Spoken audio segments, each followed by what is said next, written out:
welcome to the 10 o'clock news. For decades, the Faculty of Memory has captured the attention of cognitive psychologists. Memory refers to the ability to store and retrieve information. This process is essential to everyday life. Several theories of memory exist, such as Baddeley and Hitch's working memory model and Craig and Lockhart's levels of processing. However, the multi-store model is one of the earliest and most influential. In today's news, we discuss this linear memory model proposed by Atkinson and Shiffrin in 1968. Although it is possible to evaluate the characteristics of each memory system, today we review this model in its entirety, considering both strengths and weaknesses. The model's contribution to psychology will also be discussed. The multi-store model states human memory comprises three independent memory systems: the sensory register, the short-term memory, and the long-term memory. The model assumes that there is a continuous flow of information between these stores, which occurs in a linear fashion. The model describes how information passes between the three stores and how information is forgotten and retrieved. Although these memory stores exist independently, they work together to form the basis of memory.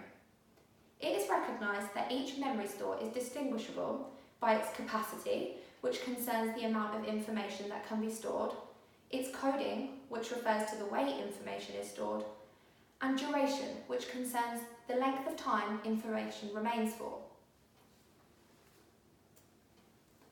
According to the multi-store model, sensory stimuli from the environment is received via the sensory register. This process does not require attention, as the sensory register is pre-attentive. The sensory register is modality specific, meaning information is stored in the exact form it arrives. A large capacity of stimuli can be stored in the sensory register, but only for a short duration. Consequently, information must be transmitted to short-term memory to be retained. This transmission process relies on attention. However, if the stimuli are ignored, it decays. Short-term memory is a temporary store for information. Information is stored here acoustically and has a limited capacity. The short-term memory store only holds stimuli for a short duration of between 15 to 30 seconds. It is therefore necessary that information is transmitted to long-term memory, where it can remain for a longer duration. To transfer stimuli from the short to long-term memory, it is critical that stimuli are rehearsed.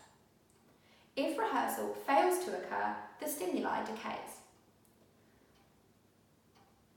The long-term memory store, otherwise known as the permanent memory store, can hold information for up to a lifetime. This store has the largest capacity and codes information semantically. Although this store has the largest duration, forgetting can still occur. However, it tends to occur at a much slower rate. According to this model, memories are recalled by a process of retrieval, which concerns accessing memories to recall information. However, retrieval failure can occur. The multi-store model proposes that short and long-term memory are distinct stores. An overwhelming abundance of literature supports this. The most supportive finding comes from the serial position curve. The serial position curve is a U-shaped curve that demonstrates the probability of an item being recalled according to its position in a list. Free recall studies, such as Glanzer and Kunitz, show that when participants recall a list of words, items at the beginning and items at the end have a higher probability of being recalled compared to items in the middle. According to the primacy effect, individuals tend to recall initial items because they are rehearsed and subjected to deep semantic processing, promoting them to long-term storage. In addition, the recency effect states that individuals tend to recall items at the end of the list because they are phonemically coded and so are held in short-term memory and are readily available for recall. Items in the middle of the list typically decay because they are not held in either short or long-term memory. This suggests that the primacy effect represents the output from long-term memory, whilst the recency effect represents the output from short-term memory. This evidence is of importance as it supports the central thesis that short and long-term memory exist independently. The short and long-term memory distinction is confirmed by studies which isolate one serial position effect and not the other, illustrating that short and long-term memory operate independently. Glanzer and Kunitz isolated the primacy effect. They found that when participants completed an arithmetic task after the list presentation, they could no longer recall items at the end of the list. Consequently, the recency effect disappears, but the primacy effect remains. This is because the arithmetic task replaces end list items in short-term memory. In addition, Murdoch isolated the recency effect. He found that when a list increases in length, the primacy effect reduces, but the recency effect remains. These studies demonstrate that the serial position effects can be studied in isolation, thus confirming that short and long-term memory operate independently, supporting the multi-store model. However, it must be recognised that research into the multi-store model has methodological limitations, reducing ecological validity. This refers to the extent that test materials, settings, and methods relate to participants' natural environment, and so whether findings are representative and generalisable. Traditional memory research, such as Glanzer and Kuditz's study, employ artificial stimuli, such as nonsense syllables and digits. Such stimuli are meaningless and fail to generalise to real-life scenarios. Studies employing this method therefore add little value to theory. Furthermore, memory research is conducted in a laboratory, which can be objected to. Laboratories lack realism, and so findings cannot be generalised to a natural context. It can therefore be recommended that future research into the multi-store model employs representative stimuli and is conducted in a natural context. However, these artificial memory tasks are useful in the diagnosis of Alzheimer's, as they help to identify abnormalities in memory. Research into the multi-store model has therefore made a crucial contribution to clinical psychology. Crucial evidence to support the multi-store model comes from case studies of amnesic patients. Amnesic patients illustrate that one memory store can be damaged without hindering the ability of another. This supports the assumption of the multi-store model that short and long-term memory are distinct and so contribute to the theoretical understanding of the model. For example, patient HM received surgery to remove portions of his medial temporal lobe to cure his epilepsy. He experienced severe deficits to his long-term memory, but not his short-term memory. In a digit span test, HM recalled between 5 and 9 items. This is average, illustrating his short-term memory was unaffected. However, he was unable to transmit new information to his long-term memory. HM's experience signifies that short and long-term memory are separate, as stated by the multi-store model.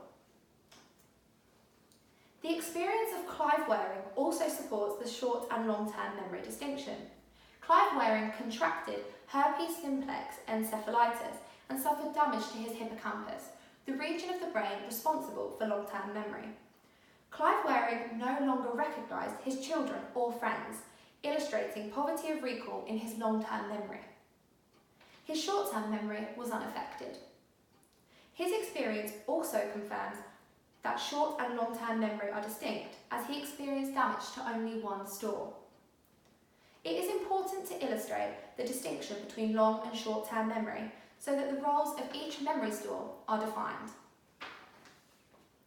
However, it must be recognised that supportive research into the multi-store model relies on case studies. There are several drawbacks to this. These cases reflect the unique experience of single individuals and so cannot be generalised. It can therefore be argued supportive research into the multi-store model lacks generalisability. The multi-store model proposes that rehearsal is crucial to the maintenance and transmission of information. This is supported.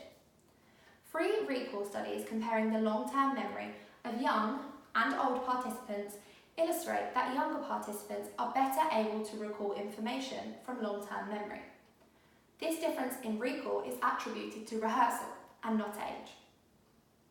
For example, when participants were asked to recall a short word list, all participants could recall 4 to 5 items, illustrating that older participants' memory was intact. However, when this list increased in length, the younger participants were better able to recall initial items than the older participants. This is because younger participants are better able to rehearse items than older participants. This confirms the important role of rehearsal in the transmission of information. The multi-store model's emphasis on rehearsal has had practical implications. Knowledge that rehearsal is essential to storing information in long-term memory has led to revision being recognised as critical in exam conditions. However, the role of rehearsal is not fully supported. Brown and Koenig's theory of flashbulb memories can be used to challenge the need for rehearsal. Flashbulb memories refer to the recollection of unexpected and consequential events. These memories are recalled despite not being rehearsed, and so criticise the multi-store model. In a study, Swedish subjects were tested on their recollection of their circumstances during the 1986 Prime Minister assassination. Subjects were tested after 2 months and again after 1 year. It was concluded that high recall was consistent across both periods. The multi-store model cannot explain how individuals recall information without rehearsal. The multi-store model can be criticised for overemphasising the importance of rehearsal and ignoring other techniques responsible for holding information, such as emotion. It is recognised the multi-store model fails to recognise that in everyday life, many individuals report memories without ever rehearsing them. The assumption that memory is linear and reliant on the transmission from one store to another can be challenged. Chalice and Warrington's patient KF experienced a motorbike accident which severely damaged his short-term memory and not his long-term memory. The poverty of KF's short-term memory is illustrated through 3 recall studies, where he failed to recall items at the end of the list. Patient KF contradicts the central concept that memory is linear because he can successfully retrieve long-term memories, which is theoretically impossible if information must be retrieved from the damaged short-term memory first. Patient KF suggests the multi-store model oversimplifies the organisation of memory. The multi-store model can be criticised for ignoring types of short-term memory. Badley and Hitch insisted that the multi-store model oversimplified short-term memory and consequently proposed the working memory model. The working memory model outlines the organisation of short-term memory, suggesting it is made up of a series of components, which the multi-store model ignores. 2 examples of the components include the phonological loop, responsible for auditory information, and the visual spatial sketchpad, responsible for visual and spatial information. Patient KF confirms that separate short-term memory stores exist. KF's memory for visual material was unaffected, however his memory for verbal stimuli was impaired. KF's experience suggests that there are independent short-term stores for visual and verbal stimuli. Due to the work of Badley and Hitch, critics now recognise that the multi-store model oversimplifies the complexity of short-term memory and so is outdated.